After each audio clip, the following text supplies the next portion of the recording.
చిట్టా నంబర్ 2 మనం తీసుకుంటే కొంచెం భిన్నంగా ఉన్నా, కొంచెం ఈ మన టాపిక్కి భిన్నంగా ఉన్నా, బట్ డాట్స్ కనెక్ట్ చేయొచ్చు. చిట్టా నంబర్ 2 నేను స్ట్రేట్గా పోతున్నా. సూరత్లో గణేష్ పండల్ మీద లేదా గణేష్ మూర్తి మీద వ్యాండలైజ్ అయింది, మళ్ళీ మూర్తిని ధ్వంసం చేసిండ్రు సూరత్లో.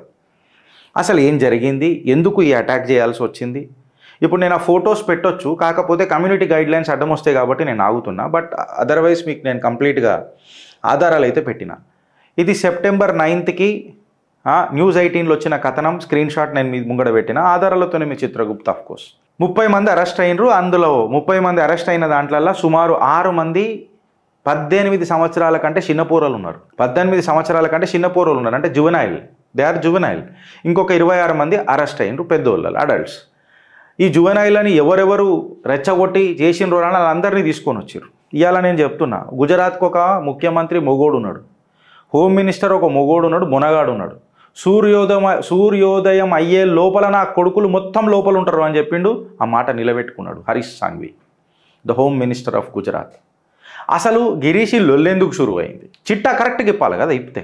వేరే ఛానళ్ళు మొత్తం లొల్లైనాయి, అవ్వైనాయి, ఇట్లయినాయి, మన హిందువుల మనోభావాలు, మన పండుగలప్పుడే. యాక్చువల్ కాదు, ఇప్పుడు యాక్చువల్గా చెప్తాయి. ఈ సమాజం ఏదైతుంది కదా, ఎస్పెషలీ ముస్లిం మైనారిటీ ఏదైతుంది కదా, వీళ్లకు ఎన్క్రోచ్మెంట్లు. ఇప్పుడు నేను బై అండ్ లార్జ్ చెప్తున్నా ఈ కేసుని బేస్ చేసుకొని. ఎన్క్రోచ్మెంట్లు అనేది సర్వసాధారణం అయిపోయినాయి. వీళ్ళకు ఎంక్రోచ్మెంట్లు చేసిండ్రు. ఎంక్రోచ్మెంట్లు చేస్తే అక్కడున్న గుజరాత్ ప్రభుత్వం ఏం చేసిందనంటే వాళ్ళకు నోటీసులు ఇచ్చి ఖాళీ చేయలేకపోతే వచ్చి బుల్డోజర్ పెడతా అని చెప్పింది. అయితే అప్పుడు లొల్లి చేయకుండా గణేష్ పండుగ వస్తున్నది, గణేష్ పండుగ వచ్చిన తర్వాత లొల్లి చేద్దామని చెప్పి ఒళ్ళు లొల్లి షురువు చేసారు. Law and order situation compromise చేస్తే భయపడతామని అని అనుకున్నారు. దీనికి సాఫ్ట్ టార్గెట్కి ఎవరిని పెట్టుకున్నారు అని అంటే 18 సంవత్సరాల పోరలని, చిన్నగా ఉన్న పోరలని తీసుకొచ్చి పెట్టుకున్నారు.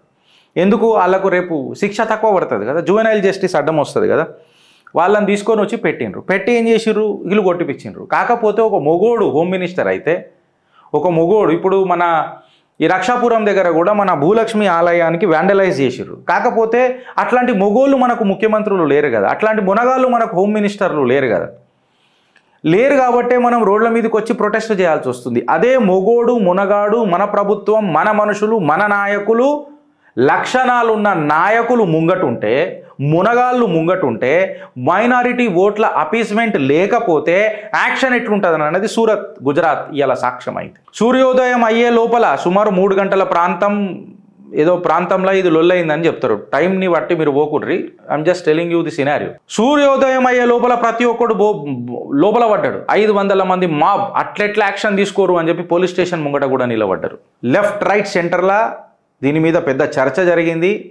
యాక్చువల్గా ఆ ఎంక్రోచ్మెంట్ చేసి, కబ్జాలు చేసి, ఆ కబ్జాలను కాపాడనీకే హిందూ దేవాలయాలను, హిందూ దేవాలయాలను ఇన్వాల్వ్ కాలే కానీ హిందూ ఫెస్టివల్స్ని టార్గెట్ చేసి మన మనోభావాలు, మన ఆత్మధైర్యం దెబ్బతిననీకే ఇది కథలు పడుతున్నారు. మళ్ళా పెద్ద పెద్ద మాటలు మాట్లాడతారు. ఏమన్నానంటే ఇస్లామోఫోబియా, డరావువా ముసల్మాన్, బైగన్ డరావువా. అదే ఇప్పుడు బై ఛాన్స్ పోలీసు వాళ్ళు మంచిగా యాక్షన్ తీసుకొని బుల్డోజర్లు పెట్టి కటాకట్ అవుతున్నాయి ఆడ పనులు, ఎన్క్రోచ్మెంట్ కటాకట్. బుల్డోజర్ల కాడికి వచ్చినప్పుడు ఒక విషయం ఏంటంటే, మొన్న సుప్రీంకోర్టు మాట్లాడి మీరు బుల్డోజర్లను ఇట్లా ఎందుకు చేస్తున్నారు, మీరు బుల్డోజర్లు పెట్టొద్దు కదా అని అంటే, ఈ all India personal law board ఇదంతా ముస్లిం కామ్ etcetera, minority, Congress, India alliance వీళ్ళందరూ ఏమన్నారు, సుప్రీంకోర్టు గిట్లా అయిపోయింది. ఇక బుల్డోజర్లు చదవాలరా, చదివితే కరెక్ట్గా ఉంటుంది. ఇప్పుడు సుప్రీంకోర్టు ఏమని అన్నది, మీరు ఎవడన్నా చిన్న క్రైమ్ చేస్తే బుల్డోజర్ పెట్టుడు తప్పుడు అని అంటే, మేము చిన్న క్రైమ్ చేస్తే బుల్డోజర్ పెట్టలేదు సార్, ఆడ ఎన్క్రోచ్ చేసిండు, ఆడ పర్మిషన్లు లేకుండా కట్టిండు, ఆడ ఇష్యూలు చేసి కట్టిండు. అట్లా ఉంటేనే ఆయన ఆర్డర్ని లా అండ్ ఆర్డర్ కాంప్రమైజ్ అయితే బుల్డోజర్లు పెట్టలే. ఆడ వాళ్ళు అలా కంప్లైంట్ సివిల్ ఇన్ నేచర్ ఉన్నాయి, ఆడ కంప్లీట్గా ఆడ ఇష్యూ ఉన్నాయి, అలా పర్మిషన్లు తీసుకోకుండా కట్టరు, లేదో కబ్జా భూములలో కట్టరు. అట్లయితే బుల్డోజర్ పెట్టవచ్చు, దానికేం ప్రాబ్లం లేదని క్లారిటీగా చెప్పారు కోర్టులు. ఇది గుర్తుపెట్టుకోరు. బుల్డోజర్ బాబా చాలా సేఫ్గా కొడతాడు కొట్టేది. ఇలా గుజరాత్లో కూడా మీకు అదే గతి అవుతుంది. మళ్ళా ఈ మాట నేను ఎందుకు మాట్లాడుతున్నాను అంటే, చిట్టా నంబర్ 3 దీనికి కనెక్ట్ అవుతుంది ఫ్రెండ్స్. డరౌవా ముసల్మాన్ ఎంత ధైర్యంగా ఉన్నాడో చూడండి.